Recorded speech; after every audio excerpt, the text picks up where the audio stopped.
Oi pessoal, voltamos hoje com mais um estudo da lição de Escola Sabatina. O título dessa semana, da lição dessa semana é A Bíblia e as Profecias. Né? Por que é importante o estudo das profecias? Qual a relevância dele para a nossa fé? Então eu separei aqui alguns versos da Palavra de Deus e a própria Palavra de Deus ela vai explicar por quê. Né? Então o primeiro verso diz assim: não havendo profecia, o povo se corrompe, mas o que guarda a lei, esse é feliz. O outro verso, que ressalta a importância da profecia, se encontra lá em 2 de Crônicas 20:20, foram as palavras proferidas pelo rei Josafá, ele para animar os seus soldados, né, que estavam se preparando para a batalha. Ele declarou o seguinte: crede no Senhor vosso Deus e estareis seguros. Crede nos seus profetas e prosperareis. Lá em Coríntios, né, no Novo Testamento, Paulo declara o seguinte: mas o que profetiza, fala aos homens, edificando, exortando e consolando. E João 13, um texto importantíssimo, dito pelo próprio Cristo, fala o seguinte: estou lhes dizendo antes que aconteça, a fim de que, quando acontecer, vocês creiam que eu sou.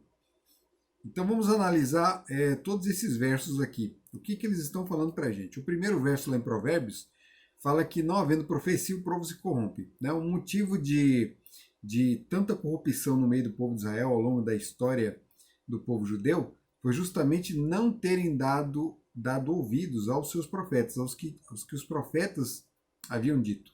Né? Eles ficavam sem direção, sem norte.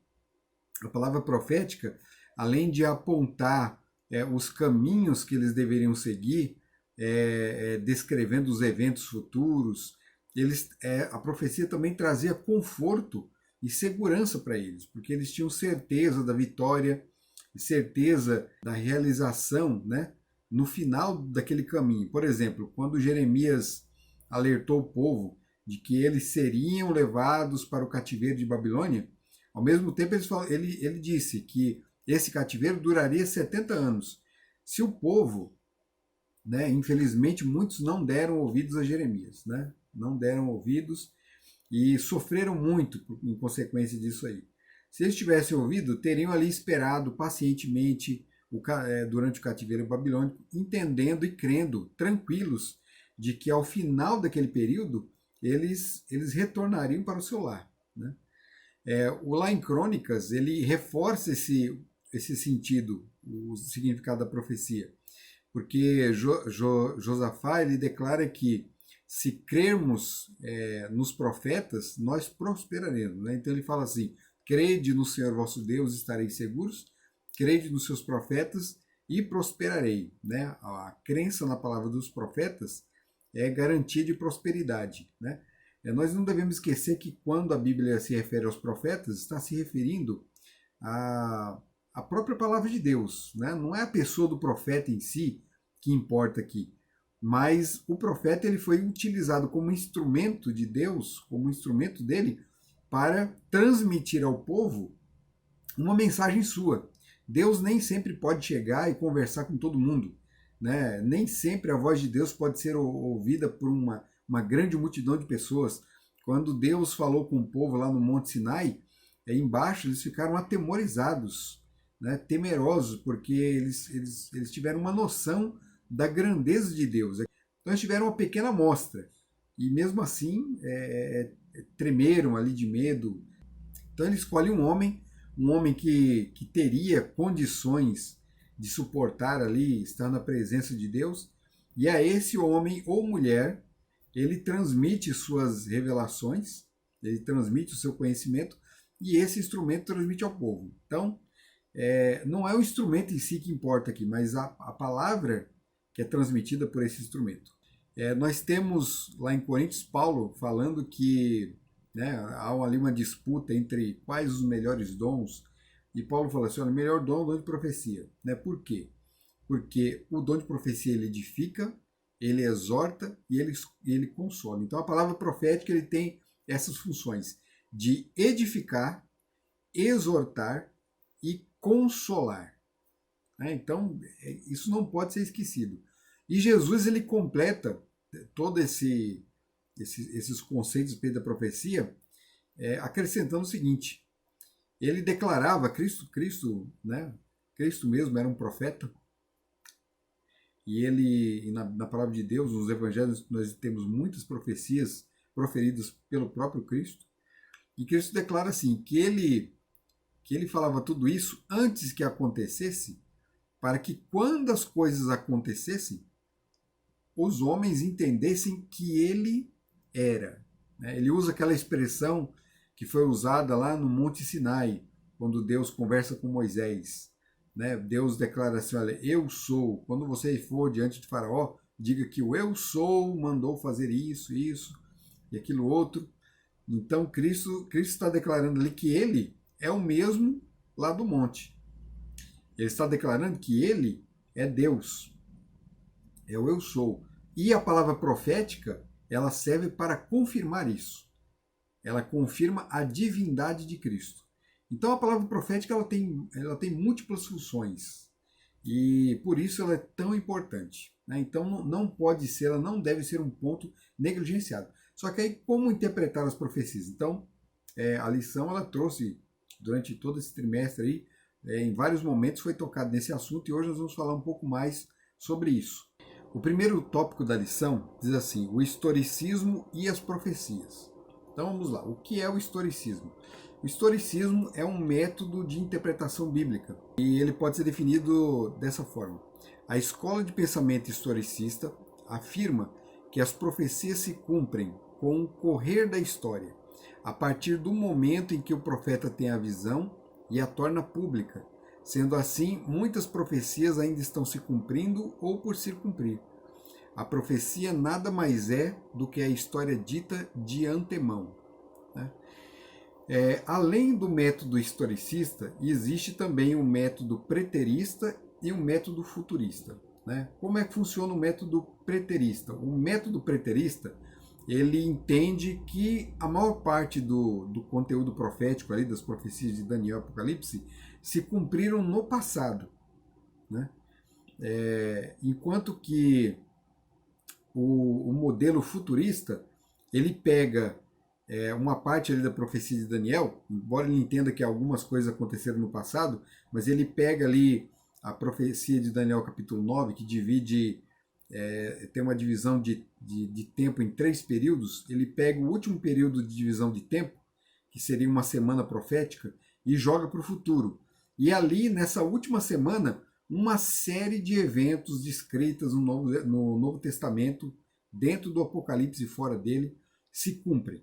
Então, na verdade, eles jogam a maioria dos acontecimentos proféticos para esse último momento da história da humanidade, dessa última semana.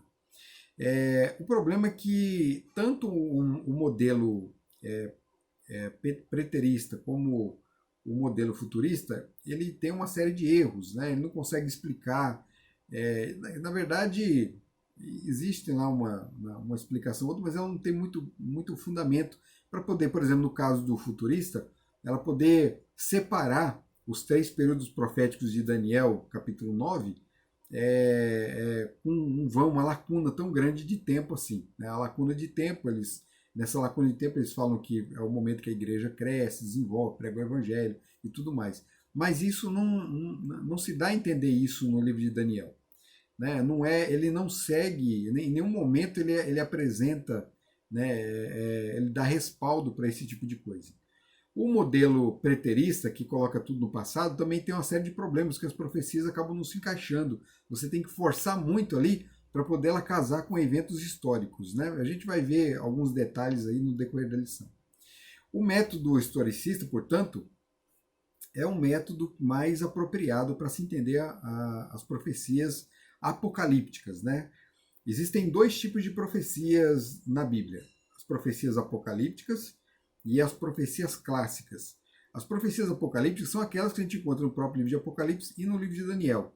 Mas ela aparece também, vez ou outra, em outros, nos livros de outros profetas bíblicos. Mas os mais apocalípticos são Daniel e Apocalipse. As profecias clássicas são aquelas profecias que não exigem tanta interpretação, elas são literais, né? Por exemplo, quando Jeremias diz que Nabucodonosor vai invadir o reino de Judá, vai sitiar e vai levar o povo para o cativeiro, e que o cativeiro vai durar 70 anos, ele está querendo dizer isso mesmo. Né? O rei vem, e tanto é que o rei veio, né? Nabucodonosor veio, sitiou Jerusalém, levou cativo as pessoas para o reino, destruiu o santuário, e durante o cativeiro ali durou 70 anos. Foram 70 anos literais. Quando você vai para a profecia apocalíptica, aí a coisa é diferente, porque o Apocalipse, né, e o livro de Daniel, eles trabalham com símbolos.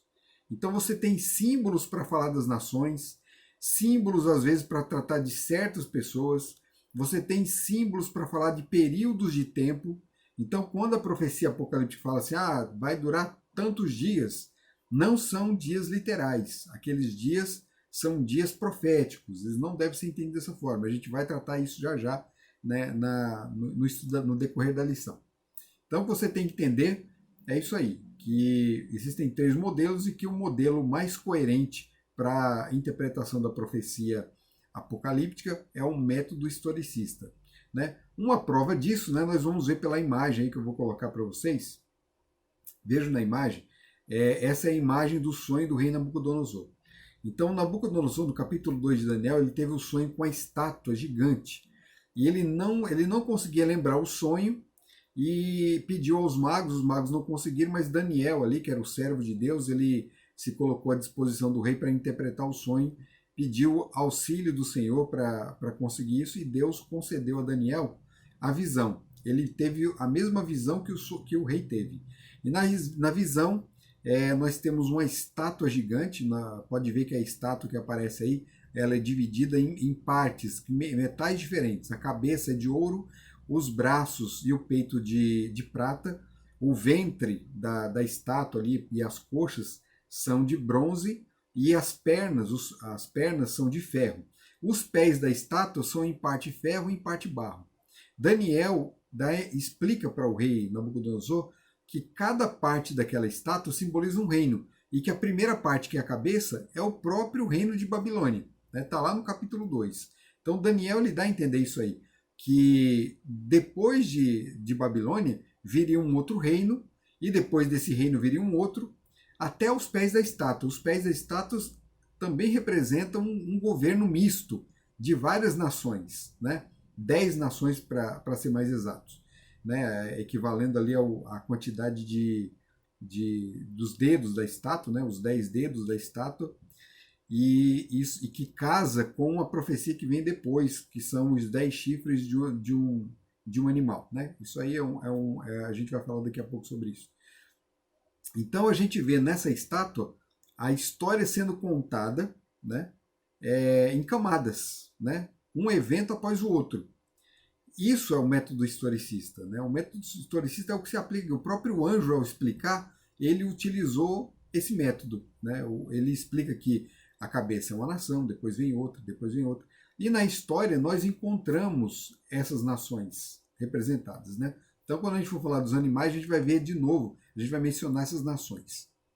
O último reino que aparece aí no desenho é uma pedra que é arremessada sem auxílio de mãos e que destrói a estátua. Ela atinge os pés e a estátua toda se torna em pó.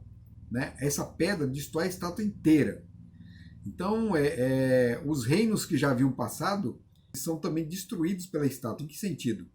A estátua ela é atingida no momento, né, ali nos pés, que simboliza os últimos governos da Terra. Aqueles pés da estátua simbolizam os últimos governos da Terra. Mais precisamente a Europa, né, a Europa nos dias de hoje, a Europa dividida. Então nós vivemos hoje no período dos pés da estátua. A pedra que é arremessada, ela é um símbolo do reino de Deus. O próprio Daniel vai dizer isso no texto do capítulo 2, quando explica a visão para Nabucodonosor.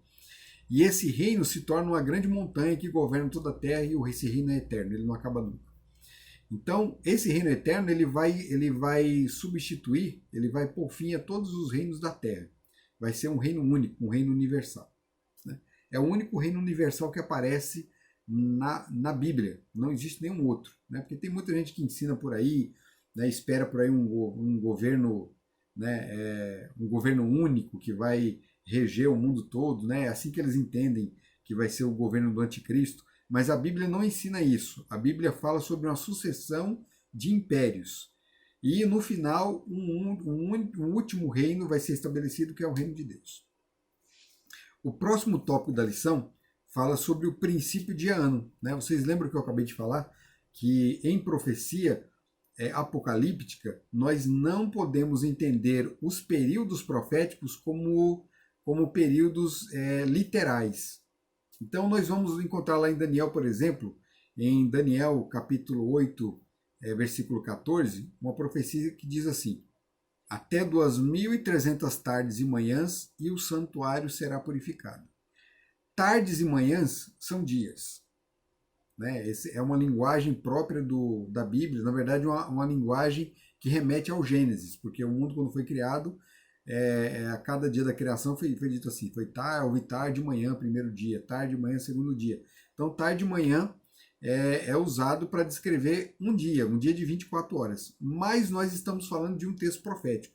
Então, no texto profético, ele adquire um caráter alegórico, ele representa um outro período de tempo. E aí, como que a gente define isso? Como que a gente descobre? A própria Bíblia explica isso. A própria Bíblia nos dá a chave para isso. Quando você lê lá o livro de Números, capítulo 14, verso 34, vem dizendo o seguinte: segundo o número dos dias que espiastes a terra, 40 dias, cada dia representando um ano. Levarei sobre vós as vossas iniquidades 40 anos e tereis experiência do meu desagrado. Lá em Ezequiel capítulo 4, 6 e 7, o profeta usa esse mesmo linguajar. Ele explica que cada dia foi dado como um ano. Então, em profecia apocalíptica, em profecia que usa símbolos, nós entendemos que cada dia profético equivale a um ano. Então, nessa profecia que eu acabei de ler, que fala das 2.300 tardes e manhãs, as 2.300 tardes e manhãs são 2.300 dias, devem ser entendidos como 2.300 anos. No capítulo 9, nós vamos encontrar a profecia das 70 semanas, que algumas traduções até já resolvem o problema, falando que são semanas de anos. Cada dia ali das 70 semanas são dias que equivalem a anos. Então, 70 semanas vão ter 490 dias, nós não devemos entender como 490 dias literais, mas como 490 anos. Né? Então, essa é uma profecia, a profecia do capítulo 9 ali de Daniel, é uma profecia fantástica que nos leva lá do cativeiro, né? Ela conta a história do povo desde o cativeiro persa, né? Quando findou ali o cativeiro babilônico, o início ali do cativeiro persa, quando o povo recebe autorização para voltar para Jerusalém. Então nós temos isso como ponto de partida da profecia. E essa profecia nos leva até o Messias, o ungido, o Messias que é Cristo. Então, essa profecia ela nos dá o momento exato, né? Quando a gente segue, interpreta ela direitinho, nós encontramos o momento exato do início do ministério de Cristo, que é quando ele se torna ungido ali no seu batismo. E a partir dali a profecia declara, né? A profecia é fantástica, ela declara que haveria uma semana ainda. A partir do ungido, nós teremos mais uma semana profética, que são 7 anos. Uma semana, 7 dias, né? Como é profecia, são 7 anos. Na metade da semana, o sacrifício seria tirado. Então, como é que o sacrifício acaba? Como é que ele é tirado? O sacrifício que era feito ali nos rituais do povo judeu, ele perde o seu valor, perde o sentido quando Cristo morre. Então, quando o texto fala que o sacrifício foi tirado, significa que Cristo morreu no meio da semana. Então, Jesus começa o seu ministério ali, no início da semana. No meio da semana, ele morre. E qual é o período de tempo da metade da semana? 3 anos e meio. Quando você faz uma análise ali dos evangelhos, contando a quantidade de Páscoas que se passam, desde o batismo de Jesus até a morte, você encontra um período exato de 3 anos e meio. É uma coisa fantástica, é uma coisa surpreendente. 3 anos e meio foi o período do ministério de Cristo. Haveria depois disso mais 3 anos e meio para completar a semana, né? E aí, o final da semana, né, fazendo um outro cálculo ali, usando o livro de Atos, nós chegamos ao apedrejamento de Estevão. E ali no apedrejamento de Estevão, o livro de Atos, ele declara que Estevão viu o céu aberto e o Filho de Deus em pé. Toda vez que o Filho de Deus aparece em pé numa visão, isso deve ser entendido como juízo, né, como a sentença do juiz. Né, é lógico que não são só essas interpretações, mas essas são uma delas. Então Jesus se levanta ali por um motivo. Ele se levanta ali pelo seu povo, o povo que está sendo perseguido, que era o povo cristão, perseguido pelos judeus. Então, naquele momento, termina o restante das 3 semanas, dos 3 anos e meio da semana profética de Daniel, justamente quando Estevão morre. Então, naquele momento, terminou o período de tempo que foi entregue aos judeus. Dali em diante, o povo judeu não é mais creditado como nação pelo próprio Deus. Né? Aquelas profecias todas do Antigo Testamento deveriam se cumprir com a nação judaica, elas não se cumprirão mais e agora elas vão se realizar, vão ser aplicadas ao povo de Israel espiritual, que é a igreja cristã que surgiu ali naquele momento. Né? A gente vê o surgimento da igreja cristã ali no livro de Atos. Então, lembre-se sempre, em profecia apocalíptica, né, não é na profecia clássica, mas na apocalíptica, os dias devem ser entendidos como anos. O próximo tópico diz assim, identificando o chifre pequeno. Né? Aí você vai falar, mas que história é essa de chifre pequeno? Vejam aí na imagem, eu vou colocar a imagem para vocês. Nessa imagem nós temos os animais que são vistos na visão do profeta Daniel, no capítulo 7 de Daniel. No capítulo 7 de Daniel, ele tem uma visão onde aparecem vários animais saindo do mar. Nós temos o primeiro animal, que é um leão com asas, está aí na imagem. Nós temos o urso em seguida, com 3 costelas na boca, que também sai das águas. Nós temos o terceiro animal, que é um leopardo com 4 asas e 4 cabeças, que também sai das águas. E por fim, um animal terrível e espantoso.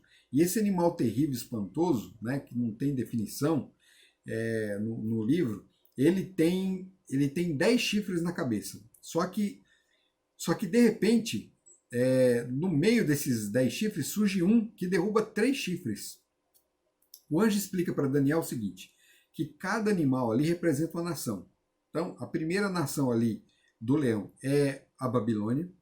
O segundo, né, nós vamos ver agora aqui uma sucessão, nós vamos ver o cumprimento dessa visão de Daniel, casando também com a estátua, né, porque elas se equivalem. Né? A cabeça da estátua equivale ao leão com asas, que representa o reino de Babilônia, esse reino que vocês estão vendo aí na imagem. Em seguida, nós temos o urso com as 3 costelas, que equivalem ao peito de prata da estátua, simbolizando os medos e persas, né? Que invadiram Babilônia, lá com Ciro invadiu Babilônia, ele era o governante dessas nações, né? E aí ele surge na história como o grande potência depois do reino de Babilônia. Isso você pode encontrar em livros de história, viu? Eu não estou inventando, nós adventistas não inventamos isso também. Você encontra isso no livro de história e é confirmado pela Bíblia.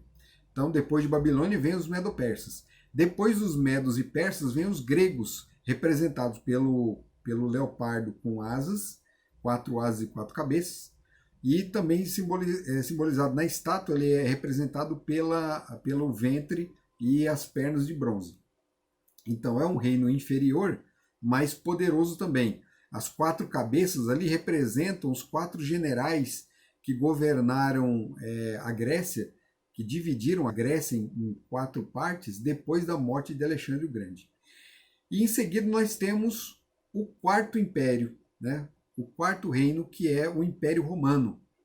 Né? Roma surge na história como o 4º governo, né? E casa perfeitamente com o que a profecia diz. É um reino poderoso, é um reino que persegue os cristãos.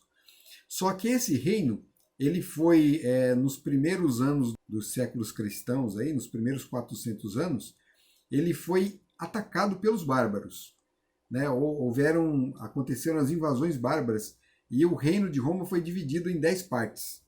Né? Esses 10 reinos bárbaros que dividiram Roma deram origem às nações da Europa que nós conhecemos hoje. Por exemplo, os francos foram um dos povos que invadiram, né, que enfraqueceram o Império Romano. Os francos deram origem aos franceses, suíços, né? Então, várias nações surgiram ali da França. Nós temos os anglos, né, da onde surgem os ingleses, né, os escoceses, irlandeses. Então, esses povos aí deram origem à nação, a essas nações. Esses 10 chifres, portanto, simbolizam a Europa dividida, né? São 10 reis simbolizando divisão entre as nações, que equivale aos pés da estátua, que era em parte barro e em parte ferro. Né? Alguns reinos eram fortes, outros reinos eram fracos. E o interessante, quando Daniel explica sobre os pés da estátua, ele declara que esses reinos jamais se uniriam. E a gente vê na história da Europa justamente isso. A Europa ela tem um histórico de tentativas de unificação das nações. Né? Vários, né? Carlos Magno tentou, Napoleão Bonaparte tentou, recentemente nós tivemos Adolf Hitler que tentou unir, e mais recentemente ainda nós temos o comércio europeu, né? A União Europeia, que tentou unificar, mas, né, nós temos o próprio Brexit, né, como prova de que isso não funcionou, sem falar que nem todas as nações entraram ali na União Europeia, muitos ficaram de fora. São muitas as tentativas e todas elas fracassadas. Né? A Europa, guardem isso, a Europa jamais será unificada, jamais. Né? A profecia declara isso. E isso é um ponto importante assim, para a gente entender a divindade de Cristo. Né? Lembre-se do que ele falou. Ele declara essas coisas para que quando elas acontecerem, vós creiais que ele é o divino. Né? Depois dos chifres, aí surge, né, dentre os chifres, depois dos chifres, não, dentro, no período dos chifres, que é o período dos pés de barro lá da estátua, surge um chifre pequeno. Né? Esse é o chifre da história aqui. Os historiadores preteristas, e se eu não me engano até os futuristas também, identificam esse chifre com Antíoco IV Epifânio, esse que eu vou mostrar para vocês aí, vocês estão vendo aí na tela. Antíoco IV Epifânio foi um rei seleucida, né? Ele governou a Síria, depois que a Grécia se dividiu em 4 partes, né? Uma das partes foi governada por esse rei. Antíoco IV Epifânio. E Antíoco IV Epifânio, ele foi um rei que perseguiu ali o povo judeu. Né? Nós temos ali no livro apócrifo de Macabeus parte do relato dessa história aí. Então, ele se autoconclamou sacerdote, ele construiu uma imagem de Zeus ali em Jerusalém, construiu uma imagem de Zeus para que o povo adorasse e sacrificou porcos a essa divindade. Então ele fez um trabalho muito grande de helenização. Ele queria impor a cultura grega aos judeus. Então, por causa disso, muitos identificam o chifre pequeno como sendo esse rei Seleucida. Mas a profecia não diz isso, porque a profecia declara que esse rei surge no período da Europa dividida. Não da Grécia dividida, mas da Europa como um todo dividida, após o Quarto Império, que é Roma. Então não podia ser de forma alguma Antíoco Epifânio. O único poder que surge na história e que preenche as características que são descritas ali na profecia é o poder da Igreja Romana. Ou seja, é um chifre que surge do Império Romano, ou seja, aquele animal que simboliza Roma, surge ali junto com as nações europeias no mesmo instante. Isso também casa com a história, porque enquanto os bárbaros invadiam e dividiam Roma, essa igreja já começava a crescer e se fortalecer. E o interessante é que para ela se fortalecer completamente, ela teve que guerrear contra 3 reinos arianos, os vândalos, os ostrogodos e os visigodos. Ela lutou contra esses 3 reis, e isso bate com a profecia, porque a profecia fala que quando o chifre surge, ele derruba 3 chifres, que simbolizam 3 reinos. E na história da Igreja Romana, para ela estabelecer o seu domínio universal na Europa, ela teve que se colocar contra 3 nações arianas, né? Que equivalem a esses 3 chifres da cabeça do animal. E não é Antíoco Epifânio. Antíoco Epifânio fez ali tentou fazer essa revolução, mas logo ele foi silenciado pela revolta dos judeus ali. E ele Antíoco Epifânio terminou quase que esquecido. A palavra de Deus, quando se refere ao chifre, não, fala que o chifre lançaria a verdade por terra e prosperaria, né? Teria um poder gigantesco na terra. Antíoco Epifânio, ele aparece, desaparece e acabou, né? Ele não se encaixa na profecia desse jeito. O próximo tópico fala sobre o juízo investigativo, né? O que vem a ser o juízo investigativo? Então esse é um assunto bem complexo, mas eu vou tentar resumir aqui para vocês. Daniel capítulo 8, ele nos apresenta um quadro, quando você lê o texto todo ali, um quadro de juízo, né? Não só o capítulo 8, mas o capítulo 7 também nos fala um pouco sobre isso aí. Esses três capítulos, o 7, o 8 e o 9, ele vem ele vem nos apresentando Jesus de várias formas ali.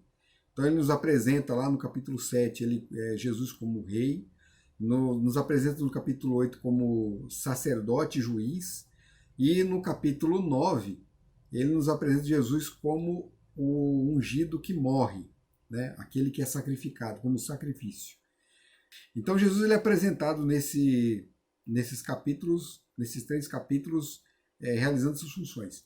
Então o juízo investigativo, ele aparece ali no capítulo 8 de Daniel. E quando a gente estuda bem a profecia, nós entendemos que esse juízo acontece antes da segunda vinda de Jesus. Existe um grande debate, inclusive dentro dessas escolas de interpretação do Apocalipse, um debate a respeito de em que momento que Jesus vai começar o seu juízo, né? Vai começar a julgar os homens. Então existe uma visão que fala que Jesus vai julgar os homens após a sua vinda, e existe uma visão que declara que Jesus começa a julgar os homens antes da sua vinda. Nós, adventistas do sétimo dia, entendemos que Jesus começa o seu julgamento antes da vinda dele, porque quando ele vem, ele já traz o galardão, ele já traz a recompensa para aqueles que são seus. Então, aqueles que não forem seus, né, como é dito lá nos evangelhos, vão ser separados, né, vão ser colocados de um lado, os seus, e os que serão rejeitados, que foram rejeitados porque foram ímpios, porque não foram obedientes a Deus, serão colocados do outro lado, à sua esquerda. Isso acontece na sua volta. Se isso acontece ali, é porque o juízo foi feito antes. Esse processo todo que é mencionado ali em Daniel acontece antes. Mas não é só isso que aponta os eventos como sendo antes, não. A própria profecia das 2.300 tardes e manhãs, que eu já mencionei, elas declaram isso, né? A própria profecia declara isso. Então, no final do período dos 2.300 anos, começaria o juízo. E a volta de Jesus se dá depois, não se dá antes. Não se dá no final dos 2.300 anos, mas depois desse período. Então, depois desse período, nós temos um período de juízo, né? Para entendermos melhor isso, a gente tinha que estudar os rituais do santuário, porque purificação do santuário, que é mencionado no texto, já aponta já para o santuário. Então, isso seria um outro estudo, um estudo mais profundo das profecias. Mas, por enquanto, o que nós devemos entender aqui é justamente isso. O juízo investigativo, aquilo que chamamos de juízo investigativo, ou seja, um juízo onde Jesus vai analisar o caso de todas as pessoas, né? Haverá uma investigação nos livros, que é o que acontece, é o que é feito lá em Daniel capítulo 8. Abrem-se os livros e os juízes se assentam, né, nos seus tronos. Então, naqueles livros serão analisadas as vidas, né, o caso de cada pessoa. Será feita uma investigação, né, a respeito da vida de cada um. O último tópico diz assim: tipologia como profecia. Nós já mencionamos, já falamos um pouco sobre isso aqui no começo. A profecia apocalíptica, ela usa símbolos Então a gente tem que procurar entender os símbolos. E a própria Bíblia, ela vem trazendo, ela vem fazendo menção, ela vem trazendo explicação. Quando Daniel, por exemplo, recebe a visão dele a respeito dos animais, o anjo vem e explica. Então você usando ali os elementos de interpretação que o anjo apresenta, você consegue compreender outros textos da Bíblia, né? Animais também são mencionados no livro de Apocalipse, e o anjo não precisa mais explicar que aqueles animais são reinos, porque lá em Daniel já foi dito. A gente só tem que identificar que reino que é, né? Então a profecia apocalíptica, ela trabalha com tipos e antítipos. Nós temos vários exemplos disso. Lá em 1 de Coríntios, né, acompanhe a lista aí, 1 Coríntios capítulo 10, do 1 ao 3, Paulo ele vem fazendo uma comparação do Êxodo, usando o Êxodo como um tipo, né, da jornada cristã nos dias atuais, né, nos dias dele e nos dias atuais. Assim como o povo andou pelo deserto, nós também estamos andando pelo deserto. Assim como o povo esperava alcançar a Canaã, entrar em Canaã, a Canaã ali, terreno, né, aquela pedaço de terra que Deus havia destinado para aquela nação, nós aqui também estamos peregrinando no deserto, mas almejando aquela pátria futura, aquela Canaã celestial. Então ela é usada, ela é um tipo, né, do antítipo, que é a Canaã celestial. Então, nós temos a história do povo judeu como metáfora da história do povo cristão nos dias atuais. Nós temos lá em Mateus 12,14 uma comparação entre os 3 dias, né, 3 dias e 3 noites que Jonas passou dentro do peixe, com os 3 dias do sepulcro de Jesus. Né? Durante 3 dias Jesus permaneceu ali no ventre, né, no túmulo da terra ali, morto, e no terceiro dia ele ressuscitou. No terceiro dia Jonas foi tirado para fora do peixe, saiu do peixe. Então inclusive esse é o sinal de Jonas de que Cristo menciona. Era o único sinal que seria dado para os fariseus, a sua ressurreição. Nós temos também lá em João 19,36, nos é dito que nenhum dos ossos de Cristo seriam quebrados. Por que é mencionado isso? Porque os animais que eram levados para serem sacrificados no santuário, eles tinham que ser perfeitos, e os seus ossos não poderiam ser quebrados. Então o animal ali era um tipo de Cristo, que era o antítipo. Então Cristo ele era a realização, o cumprimento daquele simbolismo ali, daquele ritual que era praticado pelo povo judeu. Né? Nós temos lá em João 3, 14 e 15 a menção da serpente de bronze que foi colocada no meio do arraial do povo judeu, antes de entrar em Canaã. O povo havia se rebelado ali no deserto e Deus mandou que serpentes abrasadoras picassem o povo de Israel, e as pessoas morriam com a febre terrível. Né? O veneno queimava, é por isso que são chamadas de serpentes abrasadoras. Aí o povo clamou para Moisés e Moisés recebeu a solução de Deus. Deus mandou Moisés construir uma serpente de bronze, colocar no meio do arraial, e todos aqueles que olhassem para a serpente de bronze que estava ali pendurada no madeiro, a serpente estava pendurada no madeiro, todos que olhassem para a serpente pendurada no madeiro viveriam. Né? E todos aqueles que olharam para a serpente viveram. Jesus declara lá em João 3,14 que ele é como a serpente de bronze, porque ele seria colocado no madeiro, e todo aquele que olhar para Cristo vai viver. Né? Então, nós temos vida quando olhamos para o Cristo crucificado, quando aceitamos pela fé, quando olhamos pelos olhos da fé e aceitamos a Cristo como nosso Salvador pessoal. Isso é o significado de olhar para ele como Cristo crucificado. Né? Não vou entender isso no sentido literal, que para eu me salvar eu tenho que ver Jesus na cruz. Né? Aí as pessoas levaram isso ao pé da letra, e hoje existem imagens de Jesus onde as pessoas se prostram diante da cruz para alcançar a salvação. Não é isso. Né? Nós olhamos para Jesus por meio dos olhos da fé, nós aceitamos o sacrifício dele e temos vida. Então, assim como a serpente foi levantada, Jesus foi levantado. A serpente ali, a de bronze, era um tipo de Cristo, que era um antítipo. Nós temos lá em Romanos 5,14, primeiro Adão e o segundo Adão. Nós temos o Adão, ali o Adão que caiu, ele é por quem veio toda a corrupção no mundo, e aí nós temos agora o segundo Adão, né? Adão ali que fez todo mundo cair era um tipo do Adão que faria todo mundo viver, né? É um quadro diferente do caso da serpente, porque a serpente salvava também. Mas em Adão nós temos a herança da corrupção, a herança do pecado. E em Cristo nós temos a herança da fé, a herança da justificação. Em Cristo nós somos justos. Então o segundo Adão, aqueles que nascem do segundo Adão, aqueles que são descendentes do segundo Adão, esses têm vida eterna, né? E nós temos lá em João 1,29 o símbolo do cordeiro, né? O cordeiro, né? Jesus é chamado de Cordeiro de Deus, que tira o pecado do mundo. Jesus é o cordeiro porque Jesus foi morto. O cordeiro pascual, ele era morto ali na Páscoa, e as pessoas tinham que comer o cordeiro pascual anualmente, né? Era escolhido um animal perfeito, um cordeirinho sem mancha, sem mácula, seus ossos não podiam ser quebrados.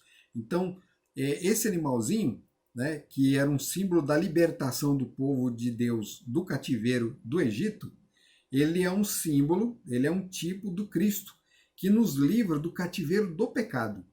O nosso Egito é o pecado. Então, Cristo nos livra, Cristo, o Cordeiro de Deus, nos livra desse cativeiro. O cordeiro morria ali porque o povo que havia cometido pecado merecia morrer, porque o salário do pecado é a morte. Mas aí Cristo coloca agora um substituto, que era o cordeirinho, um animalzinho. Então o animalzinho morria no lugar do pecador, prefigurando o verdadeiro sacrifício, que é Cristo, que na cruz do Calvário deu a vida por mim e por você. Então, esse tipo de tipologia, né, esse tipo de recurso literário, né, esse recurso de símbolos, de tipos e antítipos, é o recurso usado na profecia. E para a gente poder entender a profecia, nós temos que compreender esses símbolos, né? A profecia, por exemplo, vai falar de Jesus como cordeiro, né? Lá em Apocalipse mesmo, Jesus aparece como um cordeiro. Depois ele vai ser representado também como um leão. Então Jesus aparece ali por meio de muitos símbolos. E é lógico, no Apocalipse ele vai aparecer como ele mesmo também, sem símbolo. Aí nesse momento a profecia assume características de profecia clássica. Então tá tudo misturado ali e a gente tem que ter esse entendimento, né, para a gente poder entender a mensagem que o livro quer apresentar para a gente. Então é isso. Eu agradeço a todos vocês pela atenção aí. O vídeo foi um pouco longo dessa vez porque era difícil tratar desses assuntos de forma rápida. E continuem estudando a palavra de Deus. Até mais e até o próximo vídeo.